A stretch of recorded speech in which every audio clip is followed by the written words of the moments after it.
Hello, everyone. I just got back from Iboga Wellness Center in Costa Rica, where I had the most profound ceremony of my entire life. And I can't wait to share more with you about it because it was incredibly healing for me. And I know that there's wisdom in what I'm about to share that will be supportive for you along your journey, especially if plant medicine, Iboga specifically, is something that you're curious about or you've been feeling the call towards.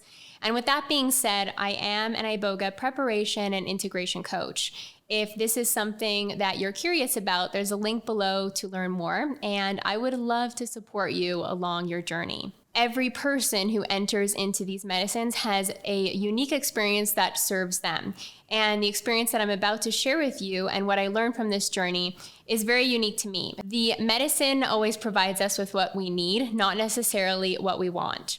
Prior to going into this retreat, I was feeling very sad. I had lost my brother, my older brother, in February of this year, and the grief that I had been navigating was the most intense, challenging feelings that I've ever experienced. Naturally, as you can imagine, or if you've ever been through a significant loss, you know how much it can shake the ground that you stand on. As soon as my brother passed away, I knew that Iboga would be a medicine that would be incredibly supportive for me, and that when the time was right, I would go down to Costa Rica and partake in another retreat. This medicine has continuously created miracles in my life, and I felt going into this retreat specifically that I was really intending for and calling upon a miracle, because this grief is something that has created a rupture in my life. It has been something that has taught me many lessons. There's been many gifts through grief, but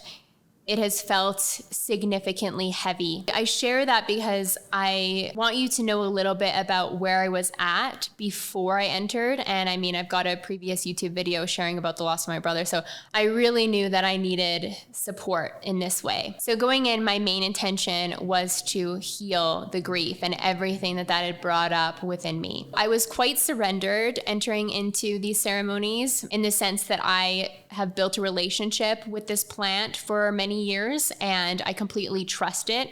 There's no fear for me in taking the medicine. I just knew that I was completely open to whatever it would show me and support me in healing.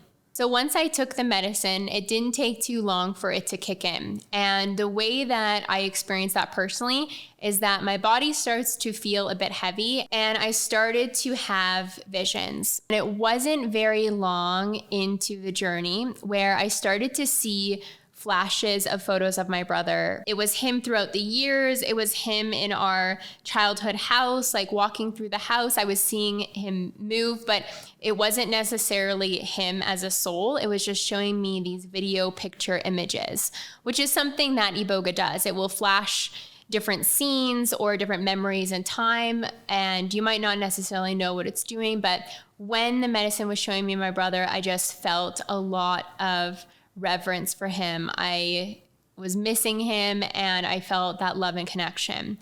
And all of a sudden, out of the left-hand side, I saw my brother looking similar to what he did before he passed. And he was sitting cross-legged. He was kind of floating towards me. And then he opened his eyes and he made a joke that was referencing his death. That joke specifically would have only been something that those of us present would understand. And immediately, I felt stunned. My whole body just kind of went into a whoa. And I said to him, I can't believe you just said that. And he said, I had to say something that you would never think so that you knew it was me. And instantly I knew. I knew when he made the joke that it was my brother because it was his sense of humor. It was his frequency that was coming through. He then went on to say, I figured you'd be the first one up here. Not because you died or anything, but because you shot yourself up here on one of those psychedelics. And that was his sense of humor. That was, or is, my brother Kale. It felt like being starstruck. That's my brother. That's my brother. And I was so happy. I was so excited. I just couldn't believe it. I was completely amazed. He said to me, come find me in a little bit and we'll chat. So I went through the medicine a little bit more and was healing different aspects of my life and different aspects of my emotional body. And then I found him again. Where I met him was this space in between Earth, the plane that we all live on, and the great beyond, or heaven. It was almost like this waiting room. There was like sunset kind of looking clouds behind us, and we were sitting in this white archway, and it was teenage versions of us. That's sort of what it looked like. And we were sitting there talking. I said, Kale, I just wish I had more time with you. And he said, you can't say that because time doesn't exist. Time is just an illusion. And I know it might feel like a long time until you get to see me again, but once you get here, it'll feel like you just blinked. And as he continued, it was as if the things that he was saying to me about life and the afterlife were imprinting on my being. They were downloading into me completely. And there was still a human aspect of myself that was trying to comprehend or understand where he was and what he was meaning by the things that he said. So one of the things that I said to him was, Kale, your death on earth is a big deal. People are heartbroken. Everyone is so upset. It's completely shifted our lives. And he said, oh, my death? It's no big deal. And when he said that so nonchalantly, oh, it was just a gateway to the other side. It was almost like it was just a portal to where he is now. And I must say that when he was speaking to me, when I saw him, just feeling his energy, he is an absolute joy and love, just as we've all probably heard of or try to comprehend what heaven or the other side, the great beyond, is like. And the radiance that he was exuding just completely calmed my being. Like, oh, of course he's okay. Death isn't as scary or life-shattering as I've made it out to be. He's perfectly fine. And in fact, he's absolutely thriving. And this was all a part of his soul's journey. And he told me, Zoey, life is like a game. We'll play together again one day. And when he said that, there was this greater understanding that was integrated within me that life is infinite. We are, in fact, infinite spiritual beings having a temporary human experience, and we re-enter again. We incarnate again with the same souls. And my brother and I will incarnate, or if we're speaking in sort of quantum terms, we've already had lifetimes together. We will have, and we may have lifetimes happening. In those lifetimes, we'll be brother and sister again. We might be cousins. We might be best friends. The possibilities are endless.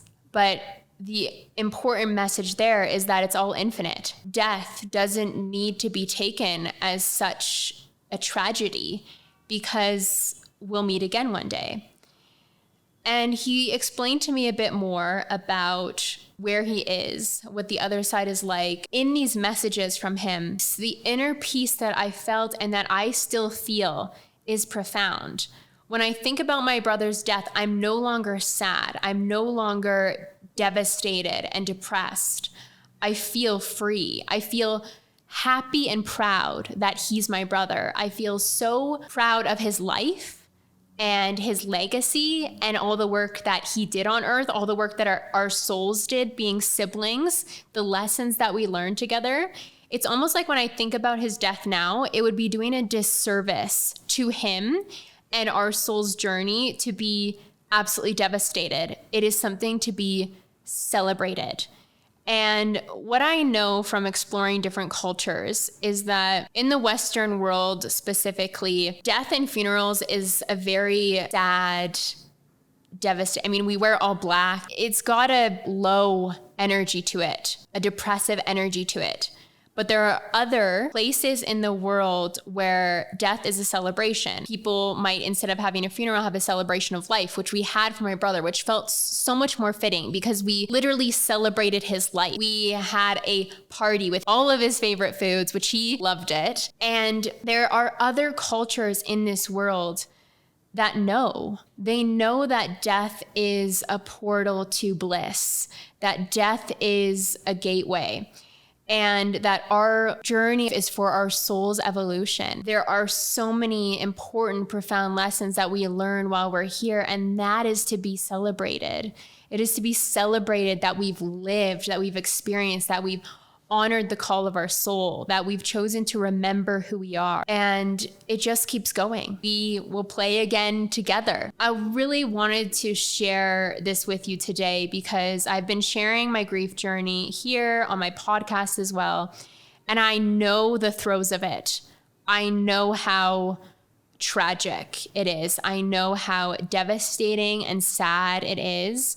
I know from this experience, this profound ceremony, that the way that I look at death is completely different now, that I feel completely different. I don't fear death. There's a whole other world about it for me. And if any of that translates to you or supports you, that's my intention here, to let you know that those people that you love that have crossed over, they are waiting for you, all smiles and full of joy. Death itself is not suffering.